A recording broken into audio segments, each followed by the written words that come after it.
Comment avoir une alimentation à la fois saine, équilibrée et pleine de goût?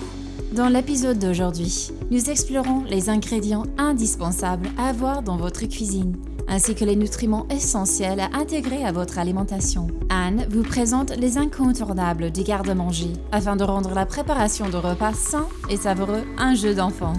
Anne-Marie, notre diététiste, lève le voile sur les nutriments véritablement essentiels au bon fonctionnement du corps. Noémie nous partage des astuces simples et faciles pour éviter le gaspillage alimentaire. Nos invités Emmanuel et Chantal, producteurs de burgers végétaux, nous révèlent les détails de leur méthode de fabrication.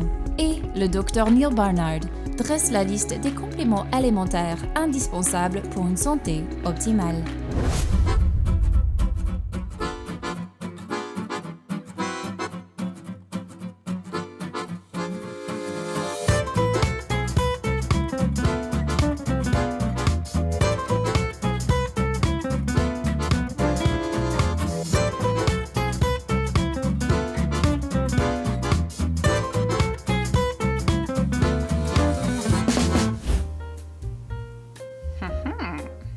Ça a l'air bon, ça. Alors.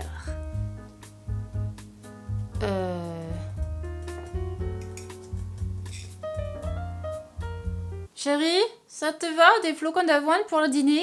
Bonjour et bienvenue à Un Monde Sain, le programme qui vise à révolutionner votre santé. Je suis Noémie, créatrice de recettes végétales sur le site Mimi's Delicacies. Et à mes côtés, dans cet épisode, nous avons Anne, coach de santé que vous pourrez retrouver sur le site et la chaîne YouTube Veggie Magnifique.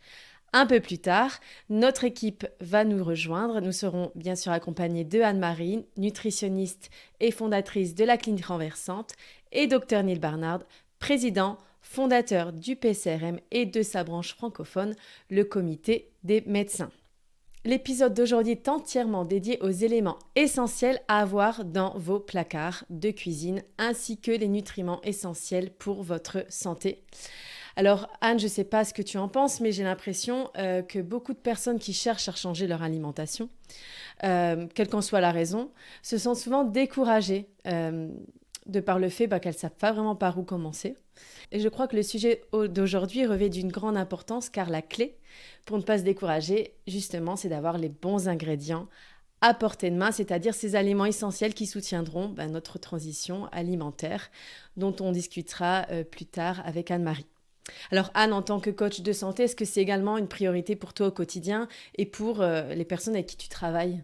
Oui, tout à fait. En tant que coach de santé, pour aider les gens à faire une transition, il faut quand même avoir les indispensables, mais aussi en tant que mère, c'est important parce que c'est vrai que quand on est maman, quand on a des enfants, on doit quand même faire manger parfois assez vite et d'avoir les go-to, les indispensables, ça nous aide vraiment à faire un repas genre vite et un repas qui est complet, quoi. Un repas avec toutes les parties de l'assiette parfaite. Complètement. Un repas équilibré, sain et rapide. Alors Anne, on s'invite dans ta cuisine si tu le veux bien. Et nous allons explorer avec toi les éléments essentiels justement à avoir dans sa cuisine pour faciliter la préparation de ces délicieux repas. Parlons des éléments essentiels du garde-manger végétalien. Bonjour tout le monde, c'est Anne de Veggie Magnifique, le blog et la chaîne YouTube qui partage un mode de vie sainement vegan. À mesure que vous adoptez une alimentation de plus en plus végétalienne, il y a certainement quelques produits essentiels que vous voudrez avoir à portée de main. Ces aliments et condiments vont vraiment vous aider à créer des plats avec un maximum de saveur, de nutrition et d'éclat. Tout d'abord, alors mon produit de base numéro 1, c'est la levure nutritionnelle. Alors les nouveaux adeptes du véganisme ignorent souvent la magie de la levure nutritionnelle. Enfin, levure nutritionnelle, ça donne pas trop envie. Pourtant, c'est glorieux. Non seulement, elle ajoute une saveur savoureuse de fromage à n'importe quel plat, mais en plus, c'est une bonne source de vitamine B. Je l'utilise pour faire des macaronis au fromage, je l'ajoute au popcorn, aux salades, aux plats de pâtes. Enfin, je veux dire, il pleut de la levure nutritionnelle chez nous. Ensuite, les haricots, lentilles et pois chiches en conserve. Je dis bien en conserve parce que c'est le plus facile. Mais si vous aimez préparer vos légumineuses de A à Z, c'est fabuleux, 20 sur 20. Mais même si c'est le cas, parfois il faut quand même faire un repas en un tournement. Et le fait d'avoir des haricots en conserve signifie qu'on a déjà fait la moitié du chemin pour préparer un repas qui est nutritif et rapide.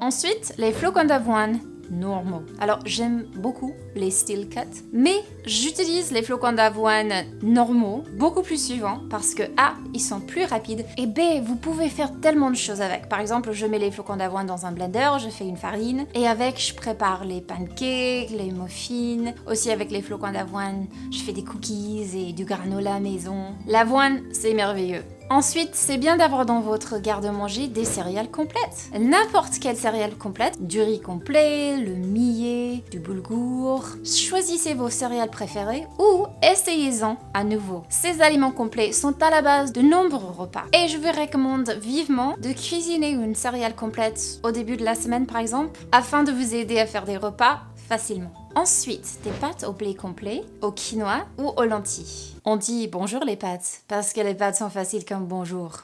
Yum.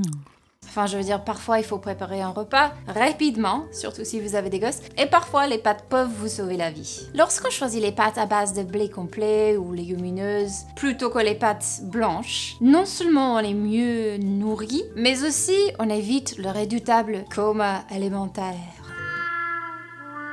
Ensuite, la purée de noix ou de graines. Alors choisissez votre préféré de cacahuètes ou noix de cajou, de pistache ou même du tahini. Mais les purées de noix et de graines sont parfaites pour ajouter dans les sauces, pour mettre dans un bol de flocons d'avoine ou pour badigeonner une tranche de pain complet. Évidemment, si vous cherchez à maigrir, allez-y doucement. Mais les noix et les graines sont denses en nutrition et peuvent donc être consommées en quantité raisonnable. Et enfin, la pièce de résistance dans une cuisine à base de plantes, la sauce soja ou le tamari. Tant de saveurs, pas de graisse. La sauce soja est tellement pratique.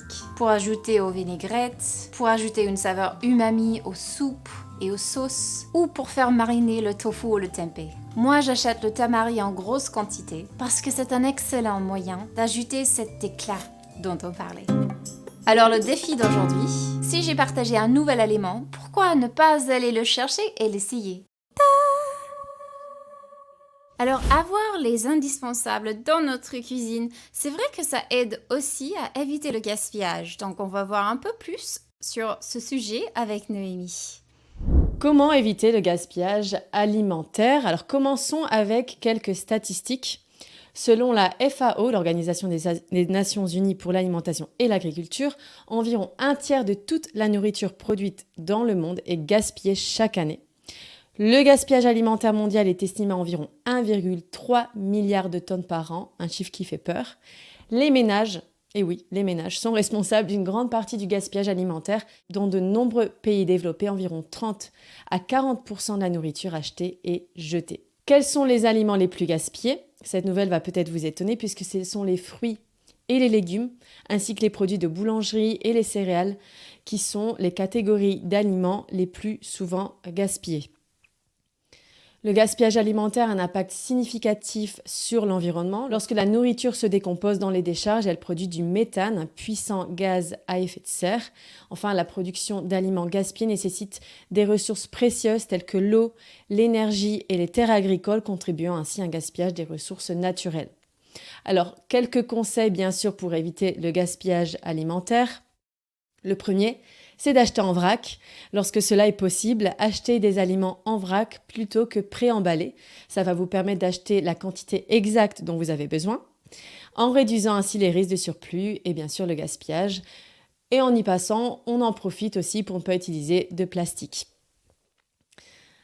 Faites une liste de courses. Alors avant de faire vos courses, planifiez vos repas et dressez une liste des ingrédients nécessaires En vous en tenant à votre liste, vous éviterez d'acheter des aliments superflus qui risquent d'être gaspillés. Alors ma liste, c'est celle qu'a créée Anne-Marie. Elle est très très utile, elle est séparée entre catégories. Elle vous permet de cocher et d'acheter seulement ce dont vous avez besoin. Surveillez les dates de péremption des aliments que vous achetez et utilisez d'abord ceux dont la date d'expiration approche. Ça paraît évident, mais ça ne l'est pas pour tous. Assurez-vous également de connaître la différence entre les dates de péremption et les dates de durabilité minimale, afin de ne pas jeter des aliments encore consommables. Alors, pour vous expliquer rapidement avant de passer au prochain point, la date de péremption, c'est la date à laquelle un produit alimentaire est considéré comme potentiellement dangereux pour la santé humaine s'il est consommé après cette date. Il est recommandé de ne pas consommer ces produits après la date de péremption. Pourquoi ? Parce qu'ils pourraient contenir des bactéries ou des toxines nocives. Donc, c'est la première image. La deuxième image, c'est la date de durabilité minimale, aussi appelée date de meilleure consommation, et c'est la date jusqu'à laquelle un produit alimentaire est considéré comme ayant une qualité optimale en termes de goût, de texture ou d'arôme. Il est tout à fait OK de le consommer, même si cette date est passée. Il n'y a aucun risque, bien entendu, n'attendez pas 10 ans, mais il n'y a pas de risque. Alors le deuxième point, on y vient, réutiliser les restes. Utilisez vos restes pour préparer de nouveaux plats à partir de ceci, c'est l'idée. Par exemple, les légumes peuvent être utilisés dans des soupes, le pain rassis peut être transformé en chapelure ou bien en pain perdu, ce qui va plaire aux enfants pour le petit déjeuner. D'autres conseils, dans la même lignée, utilisez les parties souvent jetées. De nombreuses parties d'aliments que nous avons tendance à jeter, par exemple, sont les fanes de carottes, les tiges de brocoli ou les plures de pommes de terre qui sont en réalité comestibles et qui peuvent être utilisées dans la cuisine, même les feuilles de chou-fleur pour les soupes. Donc c'est intéressant d'explorer des recettes et des techniques de cuisine qui mettent en valeur ces parties qui sont trop souvent négligées.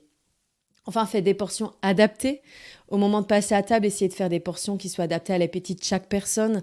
Un enfant de 5 ans ne mangera pas la même quantité qu'un ado de 15 ans et il est mieux de se resservir une deuxième fois si nécessaire.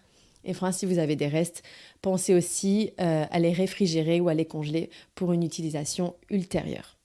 Et mon dernier conseil, alors il y a encore énormément de conseils, mais je devais en choisir quelques-uns. Donc mon dernier, c'est celui de privilégier les produits imparfaits. Et oui, les standards de beauté s'appliquent aussi aux légumes qui, lorsqu'ils sont déformés, sont souvent rejetés à tel point que les supermarchés les refusent. Et donc, il y a des tonnes de légumes qui sont jetés à la poubelle. Il faut savoir que les fruits et légumes légèrement abîmés ou ayant des formes irrégulières comme ces belles carottes, mais ils sont tout aussi nutritifs et savoureux et ont été cultivés exactement de la même manière que les autres. Donc, il est temps de comprendre que leur apparence ne reflète en aucun cas leur qualité ou leur valeur nutritive. Pour être honnête, moi je les trouve très très jolies ces carottes de toute façon. Et fort heureusement, depuis quelques années, ce préjugé commence à s'effondrer. L'achat et la vente de fruits et légumes imparfaits ont été fortement encouragés par des mouvements comme Ugly Food and Veg. Donc achetez-les et soutenez ainsi la lutte contre le gaspillage alimentaire. C'est une façon très facile de ne pas gaspiller d'aliments. Donc je vous encourage à laisser un commentaire avec vos astuces et conseils personnels pour lutter contre le gaspillage alimentaire sous cet épisode. En partageant vos idées, eh bien l'idée justement est de s'inspirer les uns les autres et d'adopter des pratiques anti-gaspillage tous ensemble. Maintenant, on passe à Anne-Marie qui va faire une visite intéressante à l'usine qui fabrique des veggie burgers. Allez, on y va.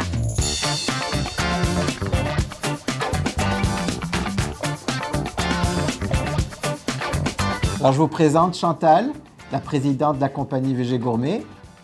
Et je vous présente Emmanuel, le directeur général de la compagnie VG Gourmet. Qu'est-ce qui vous démarque, vous, comparativement à d'autres compagnies de burgers et de prêt-à-manger?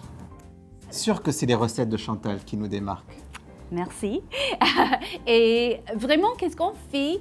On fait des produits basés sur les légumes frais, la nourriture qui est la bonne nourriture, tout légumes frais, les fèves qu'on bouillit ici, toutes les choses sont naturelles, mais aussi c'est bon. C'est bon pour la santé et ça goûte bon. Qu'est-ce qui vous a décidé d'offrir de la bouffe maison aux gens prêts à manger?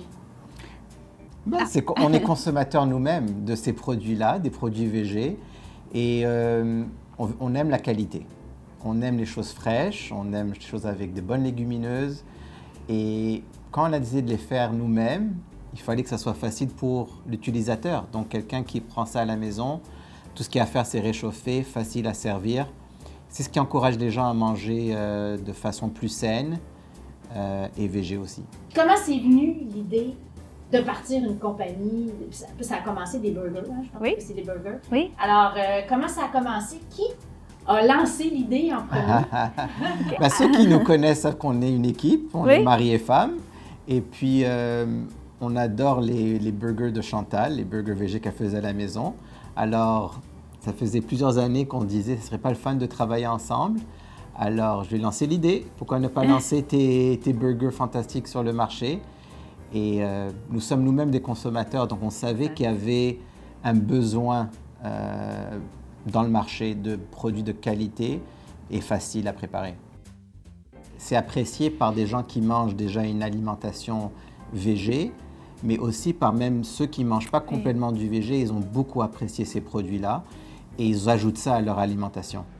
Les ingrédients doivent être frais et ne pas mettre trop de sel. Oui. Donc, comment on fait à la place? On met du vrai jus de citron, on met de bonnes épices. Ça remplace le besoin d'avoir trop de sel ou d'autres produits chimiques. Et vraiment, on met des choses de qualité. On a une burger aux patates douces. On trouve les petits enfants aiment ça, ou les plus âgés. On a une burger mexicain. Les adolescents adorent ça. Alors, on a 5 différents types de burgers. Alors, c'est impossible de ne pas trouver une que vous aimez. Protégez-vous qui avait fait une enquête sur les produits végés et ils avaient trouvé que les nôtres étaient parmi les meilleurs, surtout au point de vue nutritif. Même chose pour Dux, qui a aussi demandé à des nutritionnistes de revoir les produits, puis on choisit les nôtres parmi les meilleurs. Vous êtes des essentiels, Mhm. mais vous faites partie d'une grande équipe. Oui. On est tous des partenaires ensemble pour faire avancer la cause de l'alimentation végétale. Oui. Absolument. Que ce soit les nutritionnistes, que ce soit les personnes qui en parlent dans les salons, comme l'Expo Manger Santé par exemple, que ce soit les producteurs, que ce soit les fermiers, que ce soit les distributeurs également qui font s'assurer de faire distribuer ces produits dans les magasins.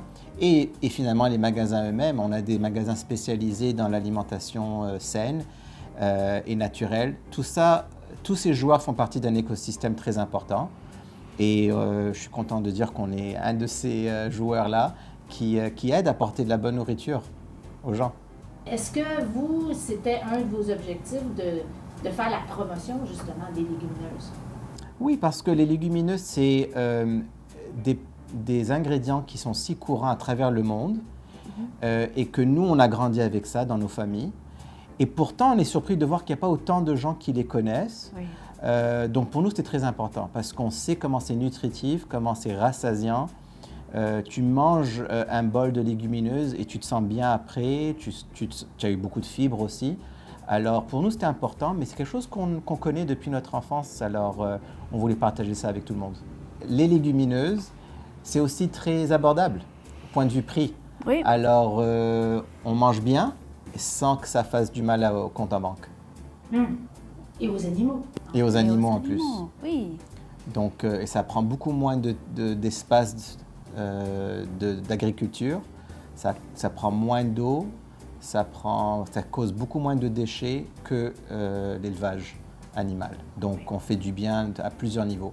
Trouvez-vous autres que c'est une façon extraordinaire justement de camoufler des légumineuses? Oui, je dirais plutôt c'est une façon de bien assaisonner des légumineuses. Oui. Par exemple, notre burger aux lentilles et noix, on prend les lentilles, qui est une légumineuse fantastique, mais Chantal a ajouté du vinaigre de cidre de pomme, du persil frais, des champignons, des noix de Grenoble. Tout ça, ça rehausse ces lentilles-là et ça fait un repas beaucoup plus intéressant. Alors là, vous avez récemment augmenté la capacité de production là, de votre entreprise. Là. Oui, absolument. On a commencé avec une cuisine de 4000 pieds carrés et maintenant on est 15 000 pieds carrés. Mais clairement, il y a un besoin. Il y a un besoin, les gens cherchent de bons produits et il y a plus et plus de gens qui veulent manger végétalien. Et c'est ça, donc il faut trouver de bons produits. On est là pour les aider sur leur parcours. Selon le dernier rapport de IBARC, le marché américain de la viande à base de plantes devrait afficher un taux de croissance de près de 24% d'ici 2028. Cette hausse est attribuée à la demande croissante d'alternatives durables et sans cruauté, les consommateurs optant de plus en plus pour des produits à base de plantes plutôt que les produits carnés traditionnels. Le rapport indique que la flexibilité et l'innovation dans le secteur des produits à base de plantes contribuent de manière significative à cette croissance substantielle du marché. God bless America.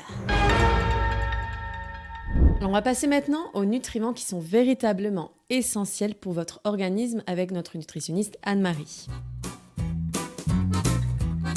Alors Anne-Marie, on a quand même une paire de nutriments à présenter, donc on va commencer avec le premier qui est un minéral essentiel, le fer. Oh que oui. Et pourquoi il est essentiel? Parce qu'il est le composant des globules rouges qui transportent l'oxygène dans le sang. Donc, quand même. Mon indispensable pour le fer, en général, c'est les légumineuses, mais en particulier les lentilles, qui ont quand même 7 mg de fer par tasse, ce qui est excellent. Et pour moi, je trouve que c'est tellement parfait pour remplacer le bœuf haché dans les recettes. C'est la même couleur, c'est brun, c'est petit. Et c'est un aliment qui est tellement versatile. Je ne sais pas, toi, qu'est-ce que tu en penses, Noémie? Complètement, on l'utilise pour tellement de choses. En plus, il y a tellement de variétés en tant que... Enfin, il y a les lentilles vertes, les lentilles beluga, les lentilles corail qui sont mes préférées, que j'aime utiliser dans les currys. Donc, on a le choix, il n'y a pas vraiment d'excuses pour ne pas les utiliser. Alors, on passe au suivant, probablement le nutriment qui préoccupe le plus de monde, à tort ou à raison, notamment chez les enfants, c'est le calcium, Anne-Marie. Oui, parce que le calcium, on sait que c'est très important pour la santé des os. Et l'indispensable que j'aimerais vous présenter aujourd'hui, c'est le chou kale, le chou frisé qu'on appelle aussi. Il est une excellente source de calcium, mais c'est aussi que son calcium est très bien absorbé. Il est mieux absorbé d'ailleurs que le calcium des produits laitiers. Et c'est un aliment que je trouve qu'on peut rajouter partout, lequel on prend quelques feuilles, on le hache très finement et on peut en rajouter dans nos soupes, dans nos sautés, dans nos salades. C'est un aliment qui est tellement versatile. Toi, est-ce que tu as un truc, Noémie, pour le kale? Moi, c'est la salade de kale crue, c'est lequel qu'on massage. C'est très agréable, avec du tahini, avec un peu de sauce soja et puis quelques graines de courge sur le dessus. C'est un délice. Ça change de la laitue, tu sais, c'est un peu différent de manger une salade de kale. Le prochain, Anne-Marie, j'ai un peu du mal à le dire, l'iode, je ne sais pas si je dis correctement. Très bien. Et peut-être c'est un oligo-élément peut-être moins connu, mais pourtant, c'est quand même une carence assez importante ici au Canada, en tout cas, mais de plus en plus partout à travers le monde. Alors, le rôle de l'iode, c'est vraiment pour le travail de la glande thyroïde. Et mon indispensable, ça serait l'algue nori. Les algues, en général, sont une source d'iode, mais l'algue nori, je trouve qu'elle est quand même facile à trouver.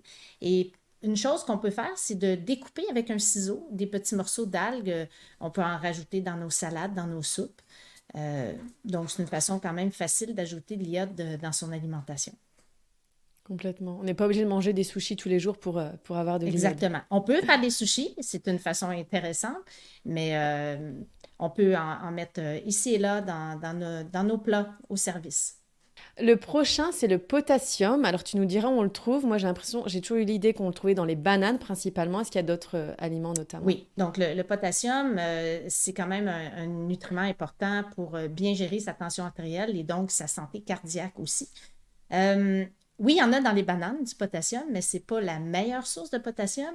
Il y en a beaucoup dans les légumineuses, mais l'indispensable que je voulais vous présenter aujourd'hui, c'était la pomme de terre, qui est une excellente source de potassium.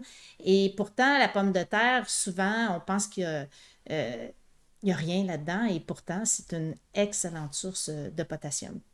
Mais c'est une bonne nouvelle parce que la pomme de terre, c'est un aliment que l'on aime tous et qu'on peut utiliser encore une fois dans toutes sortes de plats. Donc, bonne nouvelle.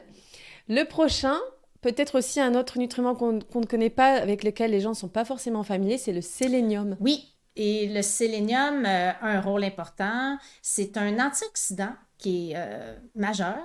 Et c'est un autre nutriment qui est essentiel au bon travail de la glande thyroïde. Et l'indispensable numéro 1 pour le sélénium, c'est la noix de Brésil. Une seule noix de Brésil couvre totalement nos besoins en sélénium pour une journée. Il ne faut pas en prendre plus non plus parce que le sélénium peut être toxique quand il y en a trop. Donc, on ne met pas 10 noix de Brésil dans son alimentation. Donc, une par jour, c'est suffisant. Et moi, souvent, j'en mets une dans mon smoothie, dans ma mousse, dans mon bol déjeuner. Et à la limite, on pourrait quasiment en prendre une comme ça, comme médicament, tout simplement. Voilà, ouais, pour s'en rappeler. Hein? Le prochain, c'est le zinc. Alors, quelle est l'importance du zinc? Le zinc, c'est le minéral par excellence pour le système immunitaire et pour le bon fonctionnement de la cellule en général. Et l'indispensable que je voulais vous présenter aujourd'hui, c'est la graine de citrouille. La graine de citrouille, c'est vraiment une source exceptionnelle de zinc. Et on peut en mettre dans les sauces. Moi, j'en mets souvent dans mes sauces. On peut aussi manger du beurre de graines de citrouille qu'on peut tartiner sur du pain. Toi, est-ce que tu as un truc, Noémie, pour intégrer des graines de citrouille? Alors moi, j'en mange tous les jours des graines de citrouille. Je ne savais pas qu'elles étaient sources de zinc, donc c'est une très bonne nouvelle. Je les mets dans mes salades, mais principalement dans mes porridge au-dessus. Puis c'est beau en plus, et puis c'est on tellement en saupoudre, hein? On saupoudre un peu partout.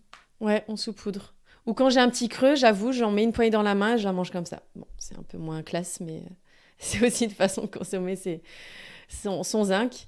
Passons à la vitamine C, Anne-Marie. Alors ça, c'est quand même une vitamine qui est quand même connue. On sait qu'elle est impliquée dans la santé immunitaire, très utile pour bien absorber le fer et aussi pour la formation du collagène. Le collagène qu'on trouve entre autres dans la peau, dans les vaisseaux sanguins. Alors, c'est quand même une vitamine importante. Et l'indispensable par excellence, c'est le poivron. Alors, moi, j'incite les gens à manger du poivron régulièrement et particulièrement le poivron jaune qui en contient plus que les autres. Alors, mettez-en partout. D'accord. Poivron jaune, poivron de façon générale, mais le poivron devrait faire partie de notre alimentation à la limite quotidienne. Puis le poivron jaune, je le trouve plus doux que le poivron rouge ou vert, personnellement. Oui, donc, bien d'accord. Donc, il est facile à implémenter. Alors, notre bouclier contre les radicaux libres, ce sont les antioxydants. Anne-Marie, oui, n'est-ce pas? C'est essentiel pour combattre les méchants radicaux libres. Et bon, de façon générale, on sait que les baies en contiennent des quantités impressionnantes. La plupart des végétaux en contiennent, mais les baies en particulier. Alors moi, je recommande d'en avoir tous les matins dans son bol de gruau, dans son smoothie. C'est tellement facile et beau dans notre déjeuner. Oui, complètement. Et enfin, le dernier, ce sont les oméga 3. Je pense que c'est un nutriment qui inquiète beaucoup les personnes qui passent à une alimentation végétale, se souciant de ne pas en avoir assez. Est-ce que c'est le cas? Et puis, on le trouve où? Oui, donc premièrement, les oméga 3, ce qui est intéressant, c'est qu'on sait que c'est important pour le cerveau, pour la santé cardiovasculaire aussi. Et la source intéressante d'oméga 3, c'est la fameuse graine de lin. Il y en a de la graine de lin brune, il y a la graine de lin dorée. Et c'est très important ici de la broyer parce que lorsqu'elle n'est pas broyée, bien, elle passe tout droit dans notre intestin. Donc, elle fait simplement un petit passage tout droit. Alors, c'est important de la broyer si on veut bien assimiler les oméga 3 qu'il y a dedans. Voilà, on peut la broyer en utilisant un moulin à café ou un moulin à épices. Et aussi dans la pâtisserie, étant fan de pâtisserie, le fait de la broyer, ça permet de remplacer l'œuf parce qu'elle se gélifie quand on la mélange avec de l'eau. Donc, c'est un nutriment très important à intégrer dans son alimentation, mais aussi dans ses pâtisseries. Merci beaucoup, Anne-Marie. On a fait le tour. On a l'embarras du choix. Exactement. Merci Anne-Marie d'avoir partagé les indispensables quant à la nourriture. Maintenant, on passe à Dr. Neal Barnard qui va partager les indispensables des compléments alimentaires ou les suppléments. Il y a beaucoup de compléments alimentaires, mais il y en a qu'un que tout le monde devrait prendre et c'est la vitamine B12. Elle est essentielle pour la santé des neurones et des cellules sanguines. La B12 n'est pas fabriquée par des plantes ou des animaux. Elle est fabriquée par des bactéries. Certains ont suggéré qu'avant l'avènement de l'hygiène moderne, les bactéries dans le sol, sur nos légumes, sur nos mains ou dans nos bouches auraient pu nous fournir la vitamine B12 dont nous avions besoin. Que ce soit le cas ou non, ces jours sont révolus depuis bien longtemps. La viande et les produits laitiers contiennent des traces de B12 fabriquées par les bactéries dans le tractus intestinal de la vache. Mais beaucoup de gens ne produisent pas suffisamment d'acide gastrique pour séparer la B12 de la protéine. De plus, certains médicaments réduisent l'absorption de B12, quelle que soit votre alimentation. C'est le cas de la metformine, qui est le médicament le plus courant pour le diabète de type 2, ainsi que les bloqueurs d'acide. Si vous avez adopté une alimentation végétale, ce qui est idéal pour de nombreuses raisons, un complément en vitamine B12 est essentiel. Les adultes ont besoin de 2,0 microgrammes par jour et tous les compléments courants en contiennent plus. Vous pourriez également penser à la vitamine D. La vitamine D vous aide à absorber le calcium des aliments que vous mangez et cela pourrait également réduire le risque de cancer.